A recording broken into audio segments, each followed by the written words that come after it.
Hey, what's up everybody? Dustin here, ADAM Off-Road. Welcome back to the channel. In today's video, we're gonna be upgrading the stock or factory belly skid plate on my red Jeep Wrangler TJ for this heavy duty bolt-on replacement by Barnes 4-wheel drive. It's got all the skid characteristics we need. So I'll flip you guys around, we'll check it out, get it all painted and get it installed. Let's get to work. All right, just give you guys a little sneak peek of the red TJ. I've got the front axle all built up, ready to get bolted on. Definitely needs a front axle, so first, I've got to get this skid plate installed, get it all painted and everything. So that's what we're working on now before I can set up the pinion angle. Now, I've got the skid plate on some stands here because I'm getting ready to actually paint this. This is the paint that I've chosen. It's by Rust-Oleum Painter's Touch 2X Paint Plus Primer. It's satin black. I really like this finish. I've been using it on quite a bit of items on the Jeep, and yeah, it's been holding up good, and overall really like the finish. You can tell it was just one flat piece of 1/4 inch thick material, and then they took it on a laser cutter, cut out the design, then a press brake. You can see all the finish lines where they bend it all up and then finish welded it. There's only 4 welds on this plate here. Yeah, this thing looks super beefy. It's gonna be strong. It's got plenty of holes for all the different transmissions that are popular with the TJ. 1/4 inch thick material. I got my gauge here, just checking, and yeah, you definitely pay for 1/4 inch material. So I'm gonna get this thing painted up and we'll come back to take out the old factory skid underneath the TJ, which is right here. Just give you guys a quick measurement from the floor to the bottom of the skid. We're at about 19 inches. So we'll get the new one on and check the difference.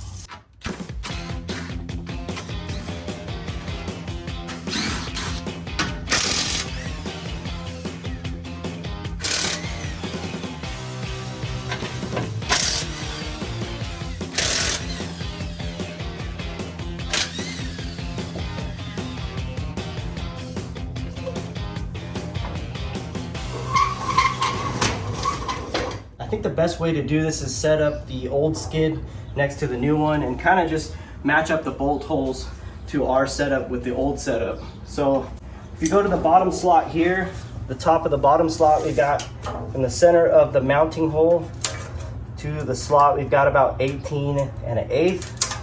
And then the hole that we're gonna be using from the center, 18 1/8. So the bottom slot will be here, the top slot will be here. And these are the 4 bolts we're gonna use for mounting the transmission plate up to the skid. All right, so I've just got the hardware set up here. I'm getting some anti-seize on the threads of all the new bolts that come with it. Now on the TJs from 97 to 02, you'll use the hardware kit that they provide.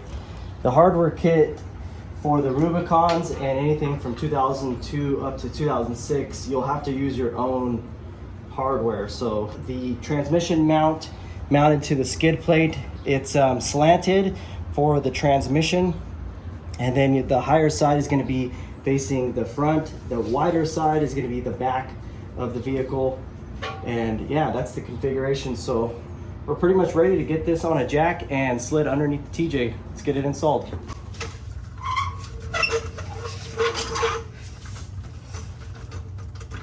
Make sure it goes in those slots. See the studs? Yeah.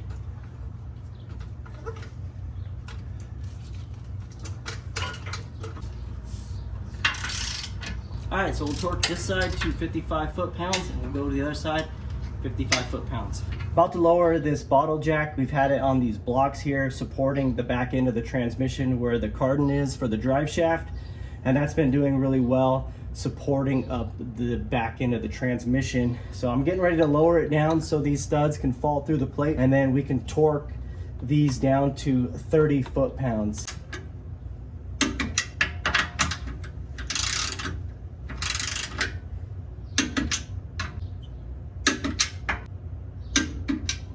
The factory skid, we marked 19 inches, and on this one we're getting about 19 3/4. So about 3/4 of an inch of more clearance. Not a lot, but definitely has all the characteristics for, you know, skidding on rocks and on the trail. So I really like that. It's got like this kick right here to deflect rocks. And yeah, overall protects the exhaust here. This thing's gonna be solid. All right guys, so that's gonna wrap it up for the end of the install. I thought it was pretty easy, 10 bolts and you get it right in. It's a direct replacement of the factory and a little bit heavier than the factory, but I think it's gonna offset for the strength and the protection you're gonna get for underneath your transmission and transfer case. Now, there's definitely going to be a few things to consider when purchasing this skid plate, as it does come raw. So whether you're going to get it spray painted, professionally painted, or powder coated, that's going to be totally up to you. The next thing to consider is that we did have about a 1-inch additional clearance in the belly skid area.